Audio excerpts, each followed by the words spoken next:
Okay, let's get it. This is good. Well, hello. It's your girl, Infinityrose. For those who don't know who I am a tantric masseuse, and I often work out of ATL, and also I fly out to different locations depending on where my clients are. And I consider myself a destination masseuse as well. But a lot of my focus is on tantric arts. I also provide sensual massage and happy endings for a selective few. And yeah, I love what I do. And I'm passionate about what it means to live a very purposeful life, to live in your purpose and not be afraid to be, judged or discriminated by other people who don't live your life. So this is a safe space for all sex workers. I'm gonna do my best to put thumbnails where you're able to just click and go ahead to where the conversation meets, your interests. I receive a lot of messages from, other sex workers in my DMs, via Instagram, via Twitter, always asking like, how do you take care of yourself? How do you have like such confidence to show up in your work, or how did you even get started? And this particular video is going to be pertaining towards self-care.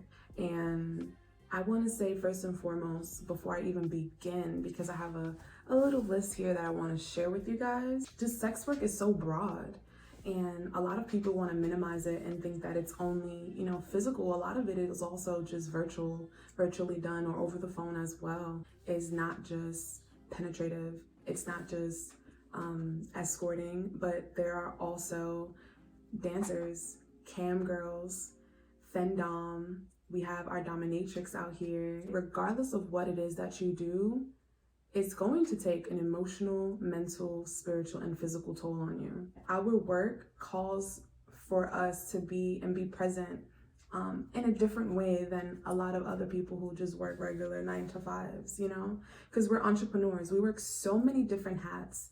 And to completely avoid burnout, it's 100% mandatory that us priestesses, us goddesses or kings, that we're out here as sex workers really pouring into our cup, and really just making sure that what we do is always coming from a place of fullness, wholeness, not out of desperation, not out of fear. If we want our work to evolve, if we want to hit a higher clientele, if we want to reach a higher market, if we want to expand our business, we have to show up for ourselves first. We are high priestesses. What we do is a form of healing, okay, for our community.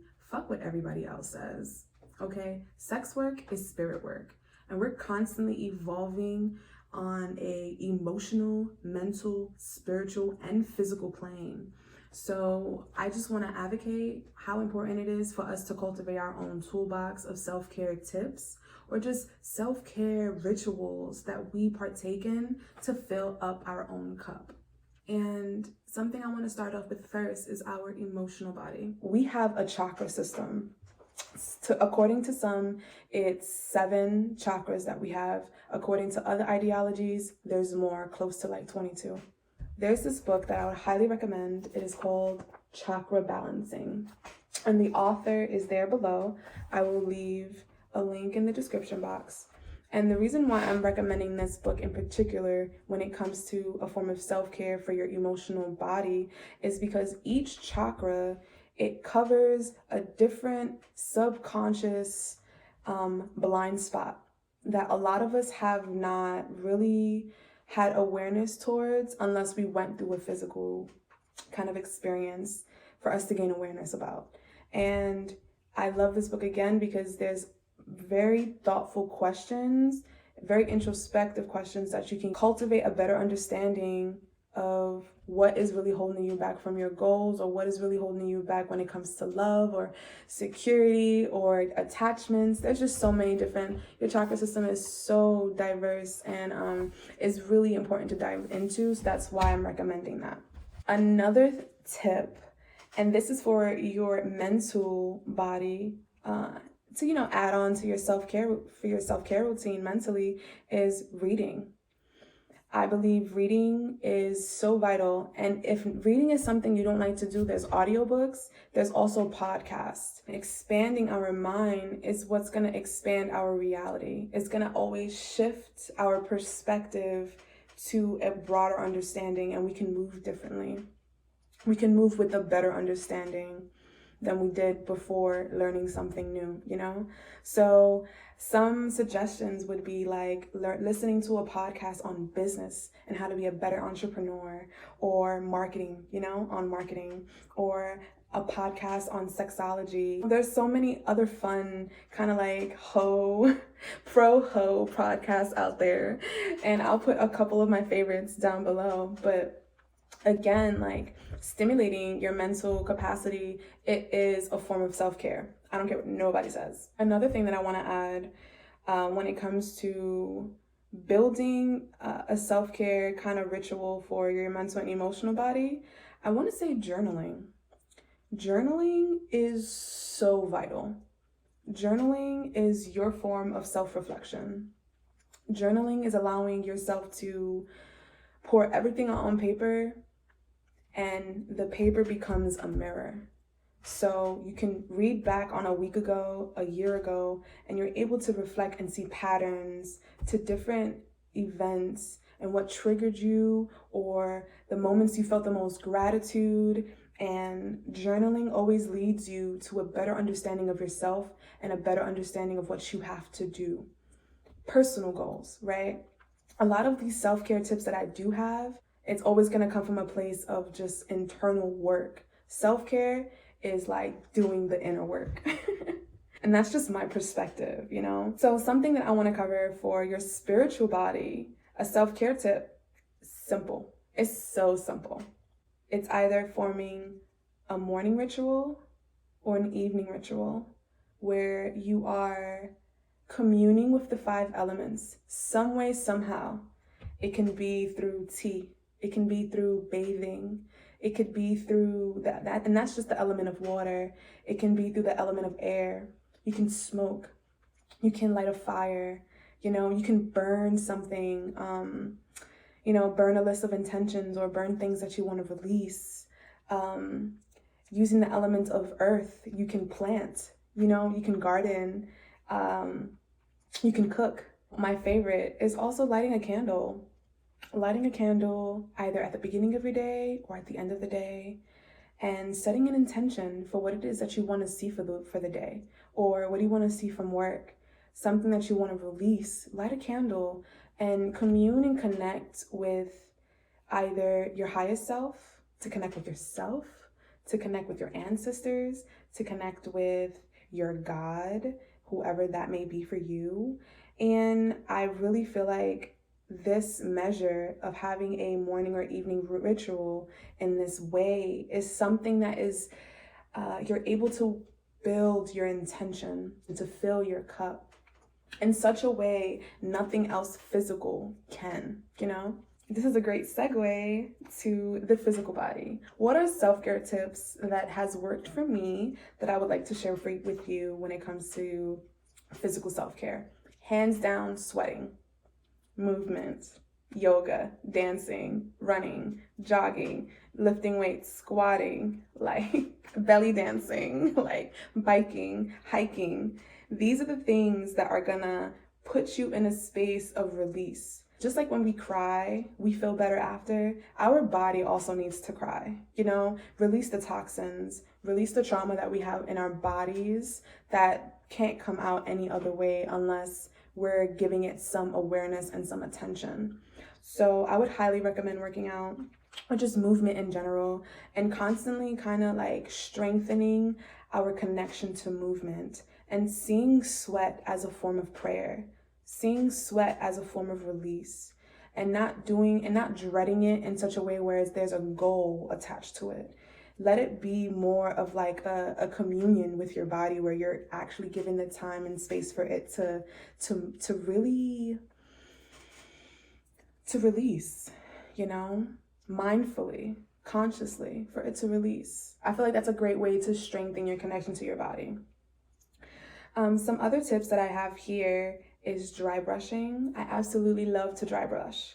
Not only does it make your skin hella sexy and smooth, okay, but also dry brushing is really good for your lymphatic system, and it does a really good job at draining the toxins in your body. It's like a very light form of exfoliation on your skin, and then you go into the shower, and then you come out the shower, you put your coconut oil, and you're just like, hey, you feel like a newborn baby girl.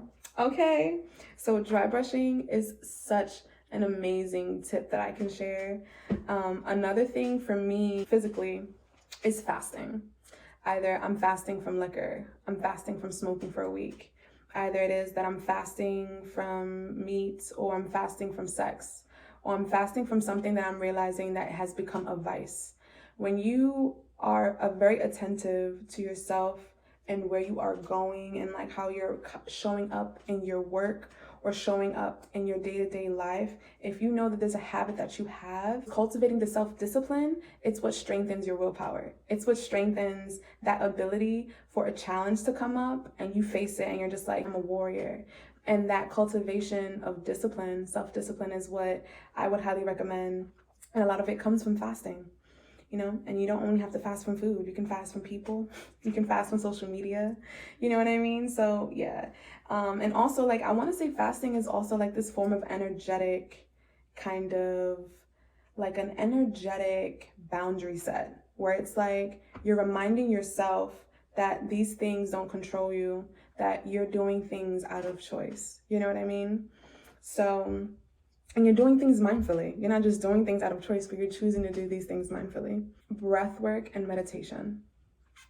Vital, vital, vital, vital. It is something that helps to recenter yourself and for you to literally block out the world. Block out your work, block out social media, your family, your kids, anything that's going on in your life. You're able to block it out. And take these moments, this 5 minutes, this 10 minutes to yourself, to just be in complete stillness or to breathe. Everything that I have listed here and shared with you have been tips and tricks that has helped me cultivate a very purposeful and strong connection to my work and why. The connection to my why, the connection to my purpose. And you're noticing on a very subtle level that there are some things that are needing a little bit more tender love and care, right? You're gonna take care of yourself. And, you know, as goddesses, as high priestesses, as kings, being of service and showing up, our self-worth is the most powerful thing that we have.